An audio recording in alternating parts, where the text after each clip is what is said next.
සීතල වෙලා ඉන්නේ දැන් කට්ටිය. ඒස්. ලියමුකෝ බලන්න. රෝග ලක්ෂණ 1. ඒක තනි වාක්‍යයක් නෙමෙයි ඈ. පිරිමින්ගේ වාක්‍ය ඉවර නැතිත් එහෙම තියන්නේ නැහැ. පිරිමින්ගේ හැමෝම නැහනේ. මුත්‍ර පිට කිරීමේදී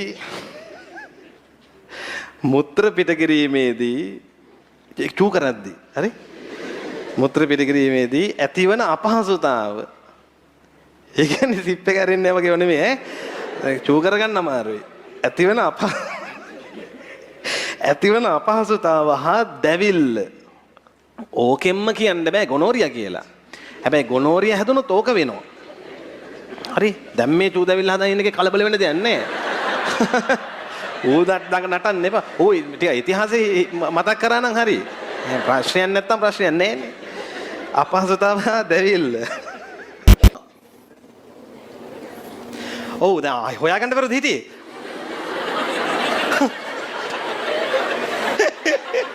මේ ඒකයි හරි. ළමයෙක්ට හිතෙන්න පුළුවන් නේ. අලි හොඬක්. කෝඩේට. කූඩැල්ල. මම මාව ණයෙක් ගිල්ලක් කමක් නැහැ. බය නැහැ. මෙන්න මේකට බයයි. බය නෙවෙයි අප්පිරියයි. මොන නගිනව මෙහෙම උඩට.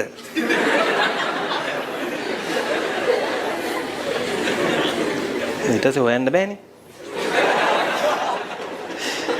හොයන්න බෑ.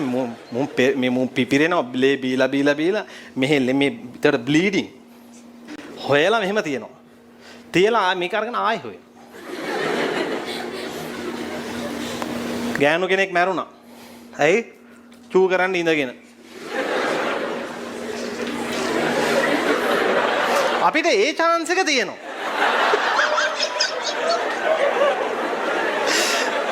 මොන දේ වුණත් ඒ ගැන සන්තෝෂයක් හිතේ තියෙනවා. දැන් මට මතක මෙහෙම රාජධානී වංශයේ වර්ගයේ ගෝත්‍රයේ කුලයේ ගණේ විශේෂය. ආයේ වෙන දෙව නැහැ. අන්න රජා වංගුවේ ගේමක් ගහනවා නමල ඒවා. ඕන්නේ. එහෙම ඕන්නේ නැහැ. දැන් මේ වෙනකොට ඔයාලා මේක ඒ ස්ටෙප් එක පැනලා තියෙන්නේ. O level වලට ඇත්තට මේක හොඳ උත්සාහයක් ඒක. A level වගේ එනකොට ඒක ඕනේ නැහැ. දැන් ඔයාලට hydrogen helium lithium beryllium boron එහෙම කියාගෙන යන්න පුළුවන් එන්න ඕන. හීලිලිගේ බෙල්ල වැලිලේ අපලිගේ ආච්චිට හාල් කරලා ලිලිය මෙහෙම එල්ල ඕනේ නැහැ. මොකුත් ඕනේ නැහැ.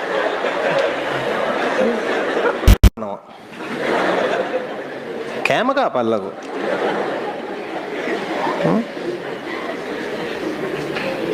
බලපන් බලපන් එතකොට සර් මිනිස්යාගේ පොඩි එකා පොඩි කාලේදී චූටි කාලේදී දන ගන්නවනේ. එතකොට ඒ කාලේදී උරගේද්ද සීරපායියේද?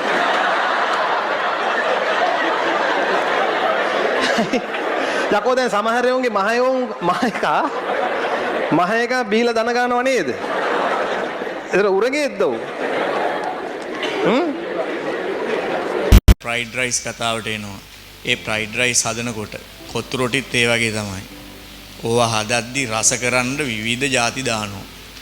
අර ෆ්‍රයිඩ් රයිස් හදන තැන තියෙනවා බෝතල් 25ක් විතර. ඒ හැම එකකින්ම ටික දානවා. හරි දාලා අර හැන්ද වගේ කරන් මෙහෙම ගහපුවාම උඩ ගිහිල්ලා සීලිමේ වැදෙනවා. ආයෙ වැටෙනවා. ඇයි ඇත්තේ එච්චර උඩ දාන්නේ? මම කරේගෙන මන් දන්නේ නැහැ මොකද කියලා. හෙන්නට උඩ දානවා කියලා උඩ වැදිලා ආයෙ එනවා. රයිස් එක ඔතනකොට සමහර බත් ඇටත් වැටෙනවා. සීලිමේ තිබිලා වැටෙනවා. සාමාන්‍ය රයිස් එකකින් භාගයක් විතර සීලිමේ තියෙනවා. ඒ ව්‍යාපාරේ පටන් ගත්ත දවසේ නම් බත් ඇට තියෙනවා ඒක. උඩ දාලා පොඩි ආර්ට් එකක් වෙන්න ඇති නේ.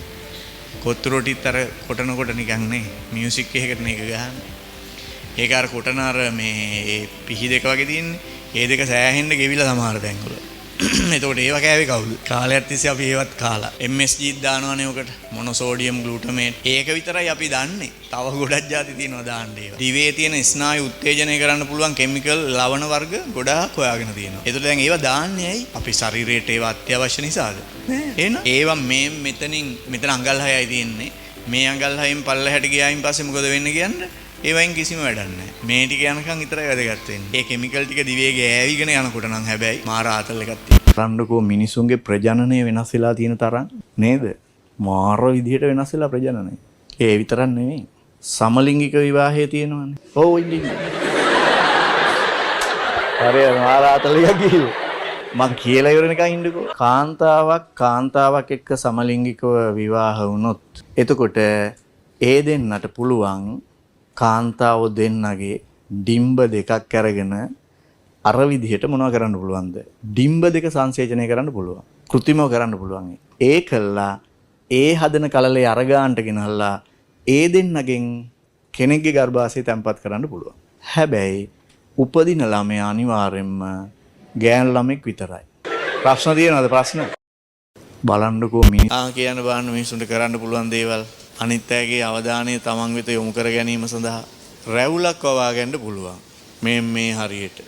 දැන් මේ මිනිස්සයා පාරේ යනකොට මොකද වෙන්නේ? රැවුලෙක් යනවා. ඊළවර. මේ සයිකොලොජි හරි. එක මිනිස්සයාගේ ඒ සයිකොලොජිකල් ඇප්‍රෝච් එක ඒ කියන්නේ ස්වභාවයේ එයාට ආසයි තමන් ගැන මොනව කරන්නද? අවධානයෙන් අනිත් අය බලනවට. එතකොට බැලූ බැල්මට මිනිහාගේ සුවිශේෂත්වයක් නැත්තම් මිනිහා මොකක් කරනවද? රැවුල වවා ගන්නවා. ඇත්තටම අපිට ඉස්සර වෙලාම පේන්නේ මිනිහට වඩා මොකද්ද? රැවුල පේන්නේ. රැවුල පෙනුනහම අපි රැවුල නිසා මිනිහා දිහා බලනවා.